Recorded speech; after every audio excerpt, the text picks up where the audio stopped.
चलो भाई देखो अब मैं क्या करता हूँ। स्टार्ट करते हैं which is greatest integer function. तो ग्रेटेस्ट इंटीजर फंक्शन भी वैसे तो सिंपल ही है, ठीक है। यहां पे इसको हम फ्लोर फंक्शन भी बोलते हैं, कभी कभी स्टेप फंक्शन भी बोलते हैं। तो ग्रेटेस्ट इंटीजर फंक्शन के बहुत सारे नाम है, स्टेप फंक्शन, फ्लोर फंक्शन, है ना। और इसका बेसिकली निकालते कैसे है, तो कोई भी देखो इसमें बेसिक कॉन्सेप्ट ये होता है कि अगर आपके पास कोई भी एक नंबर है, ध्यान से समझना, ठीक है। लेट्स से फॉर एग्जांपल हमारे पास है 2.8, ये एक डेसिमल नंबर है। तो आपके पास दुनिया का कोई भी एक डेसिमल नंबर है तो उसको आप हमेशा ऐसा लिख सकते हो ना, 2 प्लस 0.8। तो ये वाला जो आपका पार्ट है ये आपका इंटीजर पार्ट है, और ये वाला जो आपका पार्ट है ये आपका फ्रैक्शनल पार्ट है, क्योंकि इसका वैल्यू तो लेस देन 1 होगा हमेशा। तो ये कोई ना कोई, ये 8/10 मतलब ये फ्रैक्शन है, और ये इंटीजर पार्ट है। तो किसी भी एक नंबर को आप इंटीजर पार्ट और फ्रैक्शनल पार्ट में तोड़ सकते हो। तो उसी को हम बोलते हैं, ये जो इंटीजर पार्ट आएगा उसी को हम बोलते हैं ग्रेटेस्ट इंटीजर फंक्शन, और यहां पे जो आएगा इसी को हम बोलते हैं फ्रैक्शनल पार्ट फंक्शन, है ना। तो ग्रेटेस्ट इंटीजर और फ्रैक्शनल पार्ट की बेसिक डेफिनेशन आपको क्लियर है। अब देखो इसको निकालते कैसे। तो इसका बेसिक डेफिनेशन है, ग्रेटेस्ट इंटीजर फंक्शन का बेसिक डेफिनेशन है ग्रेटेस्ट इंटीजर लेस देन और इक्वल टू एक्स।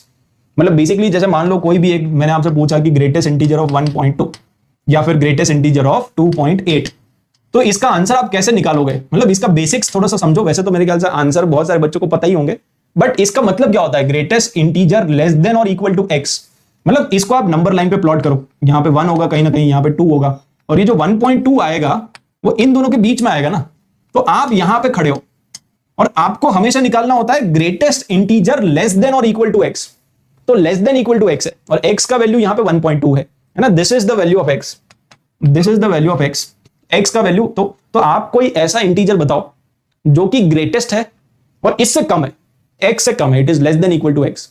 तो एक्स से कम होना चाहिए और ग्रेटेस्ट में ग्रेटेस्ट इंटीजर होना चाहिए, so that will be 1।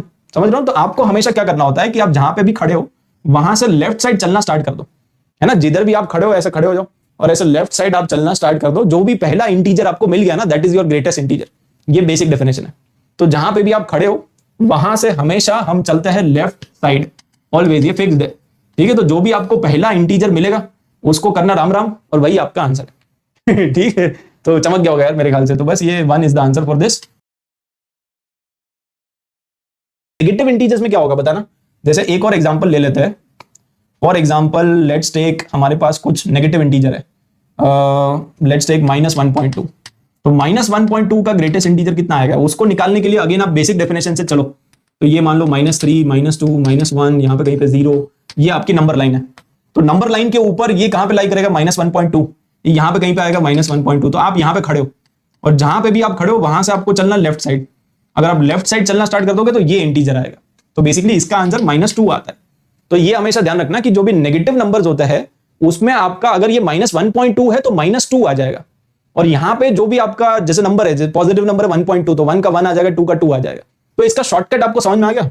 Shortcut simple यही है कि अगर कोई भी पॉजिटिव नंबर है तो उसमें तो सिंपल आप देख लो कि जो भी उसका इंटीजर पार्ट है, जैसे फॉर एग्जांपल मान लो 53.2, ये पॉजिटिव है, तो इसका ग्रेटेस्ट इंटीजर कितना आएगा, 53 ही आएगा।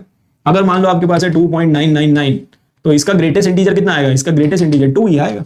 लेकिन अगर कोई नेगेटिव इंटीजर है या नेगेटिव कोई भी नंबर है ना, कोई भी नेगेटिव नंबर है, लाइक फॉर एग्जांपल -3.14 या for example -4.39, something like this, तो इसका जो ग्रेटेस्ट इंटीजर आएगा ना वो एक आगे वाला नंबर आएगा, ठीक है। तो यहां पे -3, तो बेसिकली इसका आंसर आ जाएगा -4, मतलब ये 3 में 1 प्लस कर दो, है ना, तो -4, फिर इसमें आ जाएगा -5, समझ गए। तो यहां पे एक नंबर आपको आगे चलना पड़ता है, और वो भी लेफ्ट वाले डायरेक्शन में, फाइन ना। तो ये शॉर्टकट आपको समझ में आ गया। अगर नेगेटिव है तो ऐसा कर लोगे, पॉजिटिव है तो सीधा सीधा वही का वही। मजा आ रहा है। मेरा जूस कहाँ गया? क्या बात है। चलो और आगे बढ़ते हैं। प्रॉपर्टीज की बात करें तो ग्रेटेस्ट इंटीजर का वैल्यू हमेशा x से कम होगा। इसमें तो आप कोई भी एक एग्जांपल ले लो इसको समझने के लिए। लाइक 2.8 का जो ग्रेटेस्ट इंटीजर होगा वो हमेशा 2.8 से तो कम ही होगा ना, क्योंकि इसका आंसर क्या आएगा, 2.8 का ग्रेटेस्ट इंटीजर कितना होता है 2, और x -1 मतलब 2.8 -1, तो 1.8 हो जाएगा। तो 1.8 से ज्यादा ही आएगा और 2.8 से कम ही आएगा। अब यहां पे इक्वल टू क्यों लगा रखा है, इक्वल टू इसीलिए लगा रखा है, इधर इक्वल टू है लेकिन इधर इक्वल टू नहीं है। ऐसा क्यों, क्योंकि अगर मान लो आप x का वैल्यू 3 ले लोगे तो 3 का जो ग्रेटेस्ट इंटीजर होता है वो भी 3 होता है ना। तो यहां पे आ जाएगा आपका इक्वल टू 3, बट अभी भी वो 2 से तो बड़ा ही होगा ना, 3 - 1, x -1। तो x -1 मतलब इसमें आपने x का वैल्यू 3 पुट कर दिया, इसमें आपने x का वैल्यू 2.8 पुट कर दिया। तो ये प्रॉपर्टी क्लियर है। है ना, इक्वल टू इधर आएगा बट इधर नहीं आएगा। So that is first property. Second वाली जो प्रॉपर्टी है वो ज्यादा इंपॉर्टेंट है कि अगर कोई भी इंटीजर है तो इंटीजर को आप, ये क्या है, ये गलत है, ये हटा दो आप, ठीक है, मैं आपको सही वाली प्रॉपर्टी बताता हूं इसमें टाइपिंग मिस्टेक है। तो बेसिकली ऐसे लिख लो, second property is greatest integer of x plus n अगर है तो इसमें आप n को बाहर निकाल सकते हो। दैट इज द प्रॉपर्टी, अगर n इंटीजर है तो। If this is some integer, जैसे फॉर एग्जांपल मान लो आपके पास ऐसा लिखा हुआ है greatest integer of x plus 77, तो इसमें आप 77 को बाहर निकाल सकते हो, कोई दिक्कत नहीं है क्योंकि वो इंटीजर है। बस डेसिमल नहीं होना चाहिए, इंटीजर होना चाहिए। अगर इंटीजर है तो निकालो बाहर ठीक है, अगर इंटीजर है तो बाहर निकाल सकते हो, कोई दिक्कत नहीं है। और तीसरी प्रॉपर्टी क्या है, तो तीसरी प्रॉपर्टी यही है, मतलब सेम ही है, अगर x plus greatest integer of x का भी ग्रेटेस्ट इंटीजर है तो देखो ये जो ग्रेटेस्ट इंटीजर ऑफ x है उसका जो भी आंसर आएगा ये तो इंटीजर ही होगा ना, तो अगर ये इंटीजर होगा तो इसको भी आप बाहर निकाल सकते हो। तो यहां पे आपका आंसर आ जाएगा ग्रेटेस्ट इंटीजर ऑफ x और प्लस ये बाहर निकल जाएगा, जैसे यहां पे n को बाहर निकाला था ना, तो सिमिलरली ये भी आपका बाहर निकल जाएगा, तो ये आ जाएगा ultimately it will become 2 times greatest integer of x। So this is the property. तो अल्टीमेटली प्रॉपर्टी तो यही है कि अगर ये इंटीजर है तो आप उसको बाहर निकाल सकते हो, अगर इंटीजर है तो बाहर निकालो, अंडरस्टूड, अगर इंटीजर है तो बाहर निकाल सकते हो, कोई दिक्कत नहीं है। प्रॉपर्टी क्या है, फोर्थ वाली प्रॉपर्टी यह है कि अगर आपके पास है ग्रेटेस्ट, ये भी सिंपल है, greatest integer of x plus greatest integer of minus x, तो इसमें तो आप वैल्यूज ले लेके चेक कर सकते हो, मतलब इसको याद करने का बेस्ट तरीका है, एक बार आप x का वैल्यू ले लो, कुछ भी इंटीजर, जैसे for example x equal to 1 ले लो, तो इसमें आप पुट करो तो ग्रेटेस्ट इंटीजर ऑफ 1 और ये बन जाएगा ग्रेटेस्ट इंटीजर ऑफ -1।